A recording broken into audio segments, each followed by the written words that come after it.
Impact Hustlers, the podcast on entrepreneurs and changemakers that are creating solutions to the world's biggest problems. Impact Hustlers is brought to you by Wyra UK, part of Telefonica Open Future. Visit wyra.co.uk to learn how our acceleration programs can help your startup grow. And this is your host, Maiko Shafrat. In today's episode, I'm joined by Brett Hurt, CEO and co-founder of Data.World, a company that helps teams collaborate using data analytics. The company's goal is to promote data as a force for good and help teams that are solving some of the world's biggest problems with the tools and platform they need to achieve their goals faster and in collaboration. Data.World is a public benefit corporation and a certified BCorp and has been raising more than 30 million in funding from renowned investors such as Homebro VC and Samsung Next. It is not your typical social startup that you would hear on the podcast for many reasons. So I'm very keen to actually explore, together with Brett, what the angle on impact is of Data.World. Welcome, Brett. It's great to have you on the show. Great. Thanks so much, Maiko. It's great to be on the show, and I love the podcast. It's so inspirational. You have a lot of guests that are really impacting the world in a positive way, and that's what we're trying to do with Data.World. Thanks very much for joining me. Let me be very honest. When I first came across Data.World, I didn't really think it would be a good fit. You know, I was talking to entrepreneurs that are solving food waste, that are solving sleep deprivation, and where everybody is talking about data analytics and the role data plays and how it can be sometimes seen critical by many or sometimes seen as a positive force. It wasn't quite clear straight away for me, this is like an impactful startup. But the more I looked into it and the more I learned about Data.World, the more I actually saw, okay, this could really be interesting. And also the angle of the B Corp. So tell us a bit more about that. How is Data.World different and what is really the impact you're trying to make in the world? Yeah, thanks for the question. So, this is my sixth startup, and I've been a very successful entrepreneur, very fortunately, a lot of luck involved in that. And I was looking to make a much bigger impact. And Data.World is the most ambitious and exciting business that I've started, and it's already having a huge impact in the world. Data, everybody says data is the new oil, but the reality is that data is mostly buried in the ground. It's crude, it's unrefined, it's not well documented. Once you find it, you can't see how other human beings worked on it. And this is true for cancer data sets, climate change data sets, poverty alleviation data sets, as well as many data sets inside of corporations that are buried in their own corporate silos. So I would pose that this startup should have the biggest impact that I've ever had in any startup. And that's what drives the passion for me and my co-founders and the rest of the team. So do you see Data.World as an enabler for others to achieve impact and really as a platform for those that try to make that impact? There's no doubt. I mean, there's already a lot of universities using Data.World for free to help teach their data science and data analytics courses. Data.World's being used all over the world by many foundations, many government. The U.S. government is a big user and collaborator on Data.World. One of our very first partners was the U.S. Census, which is one of the most important data sets in the United States. And we made that data set linkable and very accessible. And the U.S. Census had this desire to get much closer to their customers. Of course, they're taxpayer supported, but they care about people using their data to make important decisions on all types of demographic trends, from housing to all types of things that you look at demographic data for. And that's their customer base, and they wanted to get much closer to their customers. So yes, it's very much an enabler, and a lot of people compare us to GitHub, and we've actually grown faster than GitHub grew at this stage. And I would argue that GitHub has made every coder in the world slightly better and some dramatically better because it's given you access to the Library of Alexandria open source code. And that didn't exist for data before we came along. And now we're the world's largest collaborative data community with the world's largest number of open data sets available for all types of use and hundreds of data partners. And we're being used extensively in countries like Italy and Spain and India, and all over the UK, actually, as well, of course, in the United States. I'd like to dig a bit deeper just to understand the impact and make that clear to the listeners. Data is something that's being used by almost all organizations to some extent now. It is the new oil, as you said. But the question remains, isn't that data, isn't it maybe just a means to an end? Is it something that could be used both for positive or negative means? And how do you design the platform, or do you even take measures to design the platform for people to have a positive impact with it? Or do you say the more we open up data, the more we let people collaborate, the more we can have an impact, and we shouldn't be judging who does good and who does bad with it? Well, as I mentioned, this is my sixth startup, and all of my startups have been very data driven. So I've seen the impact of transparency, and I believe sunlight is the best disinfectant. And you may be familiar that in the United States, for example, the news has been under attack. And we've been able to really help the Associated Press with transparency around data sets on things like the opioid crisis we have in the United States, or on climate impact by U.S. state, or the fact that housing inventory in the U.S. is near a 40-year low, which is a good news, bad news thing.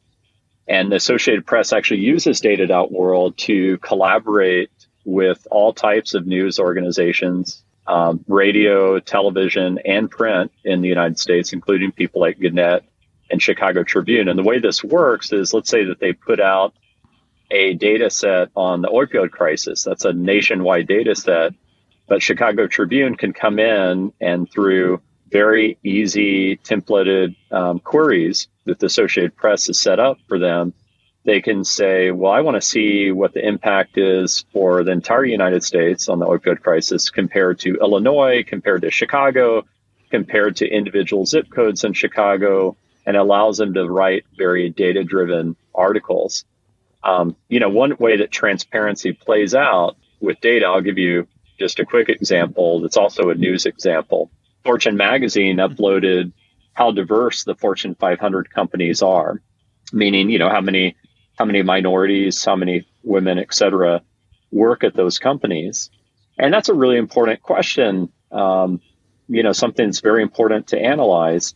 And one of the community members at Data.World just organically came in around 24 hours after that data set was posted and said, hey, I don't believe Microsoft could be 94% male. And the way our system works from a transparency perspective is it pinged the data journalist immediately at Fortune. This just happened in automated fashion. And she came back in within a couple of hour period and said, oh my gosh, you're right. I made a mistake and I miskeyed the data. Well, how often does that happen inside of a corporation or a foundation working to alleviate poverty? I would pose that this happens all the time. You could actually Google this, but the Greek financial crisis was initially caused by an error in an Excel spreadsheet. So there are errors all the time in data, and it's really important to have transparency to figure that out. It shouldn't be buried in silos inside corporations around the world. We're living in a networked age, but yet data is the least networked asset that we have from a technology perspective, which makes no sense. I mean, the only data that's really linked in kind of a very hyperactive way is online advertising data. What about cancer data? What about climate change data? We're looking, when we started this company, to make a huge impact, and we're well on our way. And that feels really, really great as an entrepreneur. That's really great to hear. And it's great to hear that you've been able to make this impact in the last few years since you started.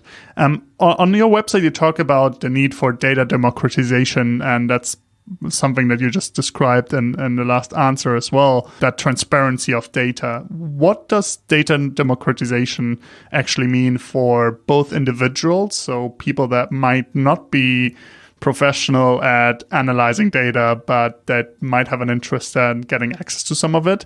What does it mean to individuals, and what does it mean to corporates or organizations? Yeah, so what it means is having access to data and the context that exist around the data.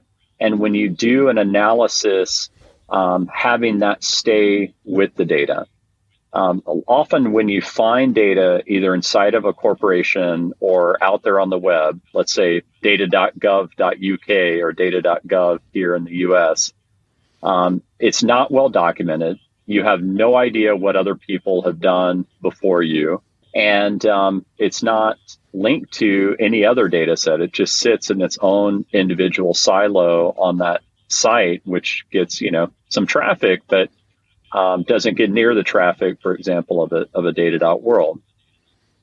And so this is a huge problem inside of all types of companies. And the new age companies like Airbnb and Warby Parker and, of course, Google and Facebook, they're data-driven cultures from the ground up. Like they were designed as data-driven cultures, from their inception. Like Airbnb's fifth employee was a data scientist, for example, and 60% of all the employees at Airbnb use their data portal on a regular basis, which they home grew since the beginning. At Warby Parker, 45% of people use their data portal that they also homebrew since the beginning.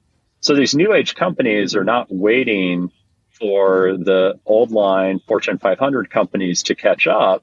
And as a result, there's this huge data divide. And of course, this exists in foundations and nonprofits, where you have, Google and Facebook vacuuming up some of the world's best data scientists because they realize that data can be their biggest competitive edge, is their biggest competitive edge.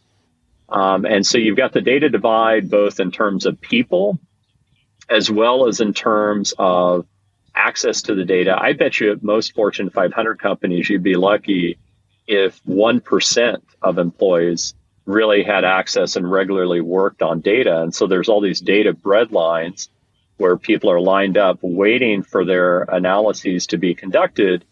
And I'm not naive. I don't think that Data.World is going to turn everybody overnight into a data scientist or a data analyst. But a lot of the features that people use in Data.World are just the discussion features and the visualization features. And the fact that we're integrated with Tableau and Microsoft Power BI and Google Data Studio and pretty much any analytics tool you can think of allows people to very easily take a data set from Data.World and be able to visualize it, including Microsoft Excel. And anybody can ask questions. So maybe you'd have an executive using Data.World that's just asking about why sales are trending up. And they want to have access to the people that can actually give them the analytical answers to that instead of them being disconnected and working in their own corporate silo, as kind of the quants, often do inside these companies. Not because the quants want to necessarily, just because there's no tool that's been created to bring them together. And this is the problem that we're solving when we're talking about data democratization. And do you see it for corporates both as a tool to collaborate more internally and between the internal organizational silos, as well as with the outside world? Is that both important to you? It is very important to me. So they do use it. We already have a number of companies using Data.World. We actually launched commercially in November, and we've beaten our sales goals ever since, which feels great as a entrepreneurial team and great market validation of what we do. They do use it to collaborate internally. In the Associated Press's case, which I was discussing earlier, they use it to collaborate directly with their customers. They actually told us that nothing's taken off faster in their more than 100-year history than the use of Data.World by their customers, which is awesome. But they also, our corporate clients also use Data.World to access important open data sets like the U.S. Census, like data sets from NASA and others. And these data sets are very important. And if you look at, the data brokerage industry, which is the industry where data sets are bought and sold, it's kind of shocking how big that industry is. In the United States alone, that's about a $240 billion a year industry. And across the world, it's around $1 trillion, and it's growing extremely quickly. And a lot of those data sets that are sold today start their life as open data sets. So one of the things that we're really passionate about doing as a B corporation is just giving people direct access to the open data sets that we've already paid for as taxpayers, or we've already paid for through our donations to a foundation. You may not know that if you get a grant from someone like the National Science Foundation in the U.S., and this, of course, is true, many foundations all over the world, you're required for a period of 7 years to share your data so that people can create derivative work on top of it. But the sad truth that when I went to go visit a lot of these foundations when we were starting the companies is that they would share that data often like via USB drive that they would physically mail someone, or an FTP server, with no understanding of how other people have used that data. Like, how is it documented? What queries are people running? And when that goes on Data.World, you can see everything. You can see what queries people have run. You can see how people have added to the data dictionary. You can see the discussions that have occurred. Our entire platform is built on top of the semantic web, which allows us to easily link data sets. You can see how that data is connected to the rest of the world. These are really important things when you're working with data, and really to make value out of that data, which has already been paid for. So that's something we're very passionate about as a B corporation. I'd like to focus a bit more on how you first started and then decided to become a B corporation as well. How did you go through that thought process? Did you know from day one that Data.World is going to be a B Corp? And what was the thought process behind that? Yeah, I'm glad you asked me that question. So I didn't know from day one that we're going to be a B corporation. I knew through my brainstorms with my co-founders, this being, again, my sixth business, and my prior businesses, one exited for $1 billion in an IPO, and one exited for $300 million in a sale to IBM. Those were Core Metrics and Bizarre Voice, respectively. I knew that, we all were motivated to create a business that would have huge global impact, and that a lot of the world would be able to use for free. So I knew that much. And a few months into founding our business, I met Jay Cohen Gilbert, who's the founder the co-founder and CEO of B Lab, which created the B Corporation movement. And he started to educate me on the movement, and I got really passionate about it, and it resonated with me partially because my good friend Neil Grimmer, who founded Plum Organics, which is a baby food company, had been a B corporation and told me a bit about them. And then secondly, I had served alongside John Mackey and others on the Conscious Capitalism board of directors. So I'd always thought of business as a force for good.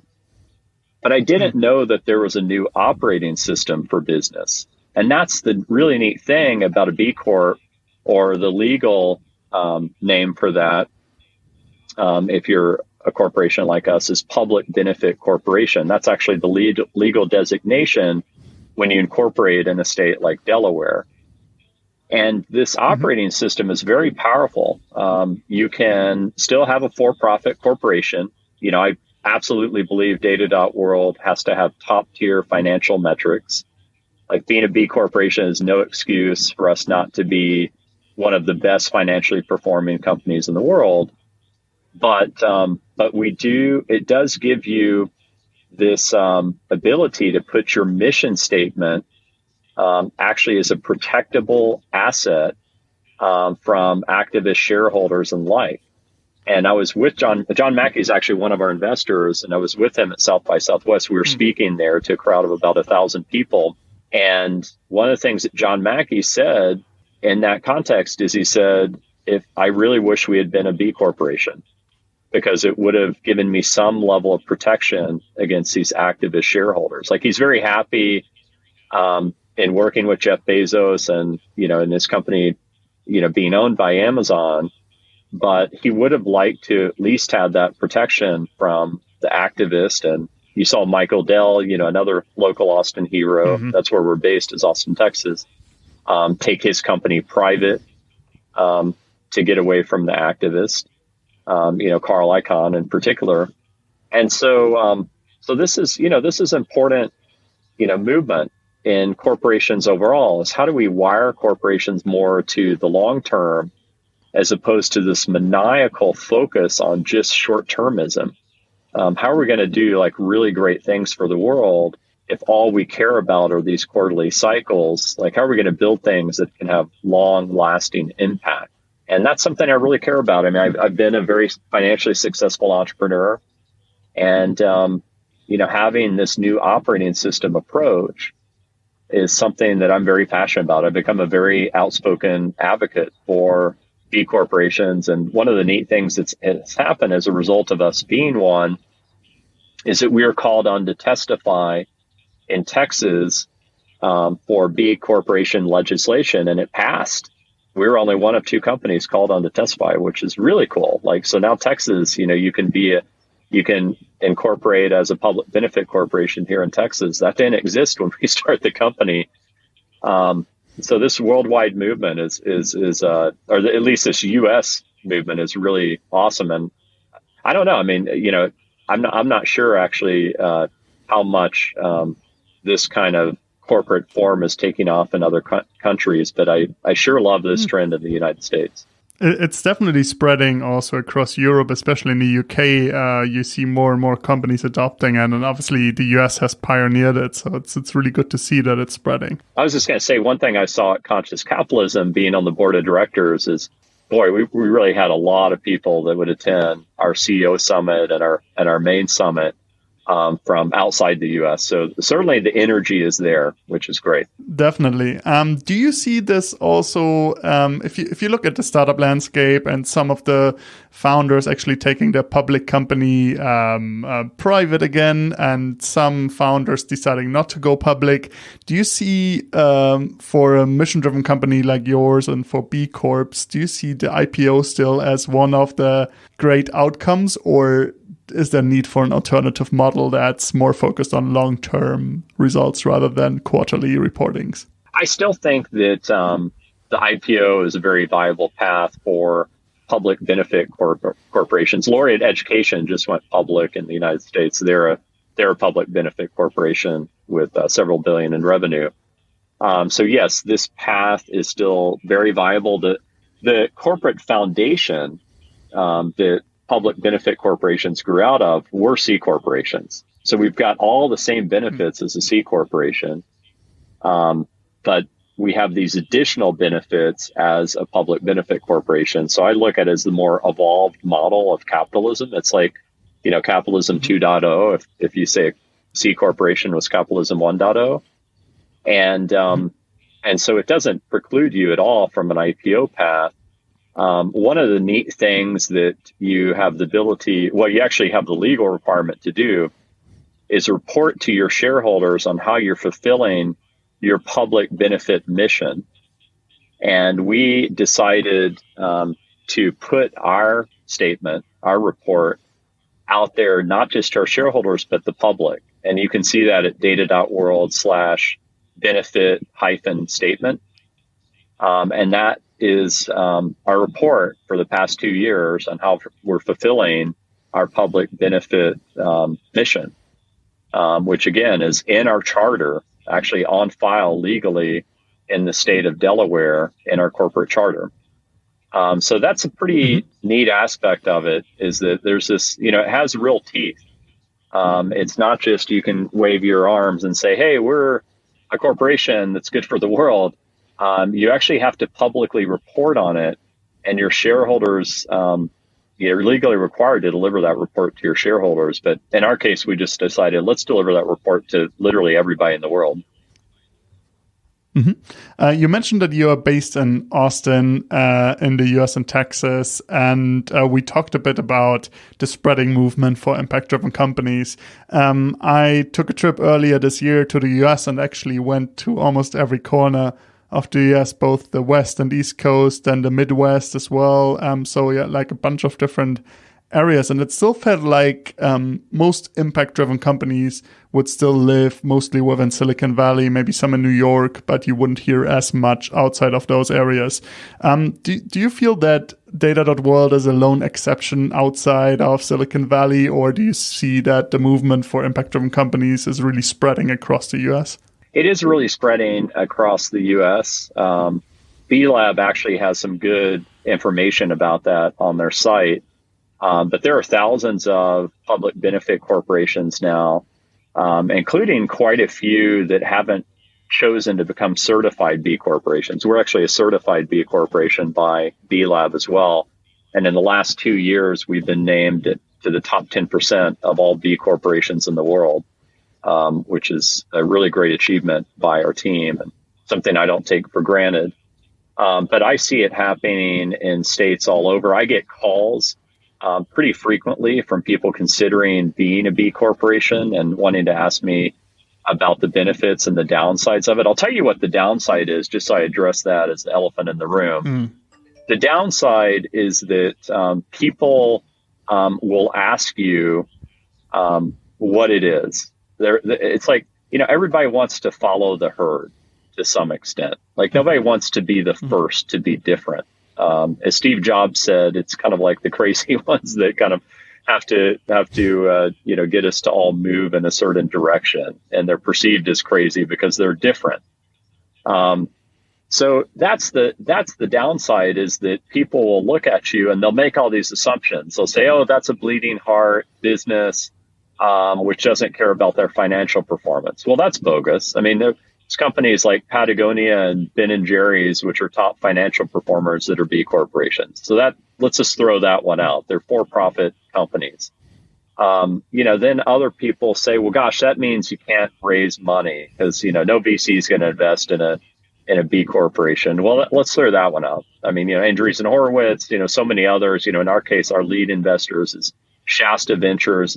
We were the first time for them to invest in a B corporation. And they're very proud of that. And they've been a very successful Silicon Valley VC. And the lead partner there, Jason Pressman, serves on our board of directors, and he loves the fact that we're a B corporation.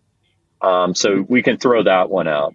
And then my favorite thing is that when people ask me that question, it actually gives me the ability to tell them why we actually care about what we're doing as entrepreneurs. Which gives me an additional excuse to essentially convince them that what we're doing is good for the world. And I remember when I met the CTO of the United States under President Obama, and I told her what we were up to. And, you could tell she gets approached by lots of people. So there was a bit of this, kind of standoffishness, like, who are you? And then I told her we were a public benefit corporation. She stopped and she looked me directly in the eyes and pointed at me. And she said, "I've been waiting for someone like you to come along." And ever since then, we've had this amazing partnership with the U.S. government. And we've got these amazing partnerships with universities. We've got these amazing partnerships with governments all over the world, all these data supply partners, which want their data to be seen much more. So it's become a huge advantage for us. I thought that, frankly, it'd have a moderate impact, us being a B corporation. It's had a major impact. Of course, it's had a recruiting benefit as well, but it's had a major benefit as a business. Wow, that's really great to hear, and really tangible example of how that can help you as well grow. We're almost running out of time, so I'd like to ask my famous last question, which is, what does the world look like where Data.World succeeds? What does the world look like in 10 or 20 years in terms of the positive impact that you're trying to achieve? Yeah, I'm glad you asked me that question because my very first investors in this business were my children. who are 13 and 9. Okay. And part of the reason I went back into the arena as an entrepreneur is our daughter, when she was 10 years old, and she just came out with her first book, by the way, which is amazing. But our daughter, when she was 10 years old, she looked at me and she said, "Dad, when are you going to start another business?" And one day she said, "Dad, when are you going to start another business?" And it really pushed me to get back in the arena and do something really great for the world. And the way Rachel describes Data.World, our daughter, is she says, imagine you have a cancer researcher in Austin, Texas, that's working on lung cancer, which unfortunately my mother passed away from. She never smoked. 10% of women that get lung cancer have never smoked. And you have another lung cancer researcher in, let's say, Rio, in Brazil.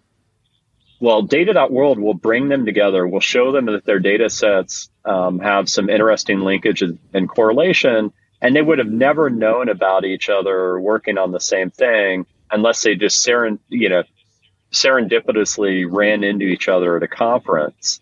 But what would the chances of that be?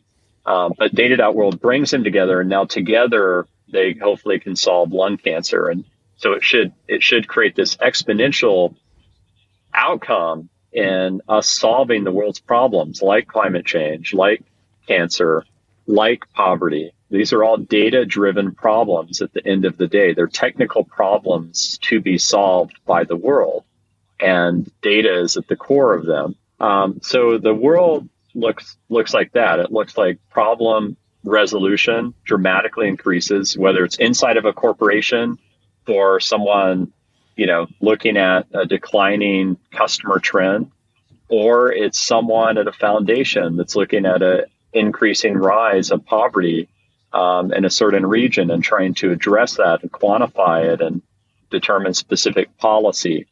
It also is going to be a platform that I'll tell you, my kids are going to ask me about what the world was like when they're in college prior to the invention of Data.World.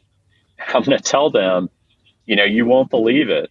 Data was buried in silos. It wasn't well documented. Nobody knew what anybody else was doing with the data. There was this massive waste in human labor as people constantly reinvented the wheel over and over again. Even if you have a colleague in a different office, they could be working on the same data set as you, and you wouldn't even have known that they were doing the same work you were doing. And so the world was very inefficient and very fragmented when it came to data, and very siloed. And we really helped tear down those walls. That's an amazing mission to be on. It's very inspiring to hear from you, from your journey as an entrepreneur, as an investor into running Data.World. I recommend for everybody to check out the website. That's Data.World, very simple to remember. And I wish you all the best on that journey, and hope to hear a lot from you very soon. Great. Thank you so much. And thanks for the journey you're on and for inspiring so many people with your podcast. This was Impact Hustlers. Impact Hustlers is brought to you by Wyra UK, part of Telefonica Open Future. Learn more about Wyra on www.wyra.co.uk.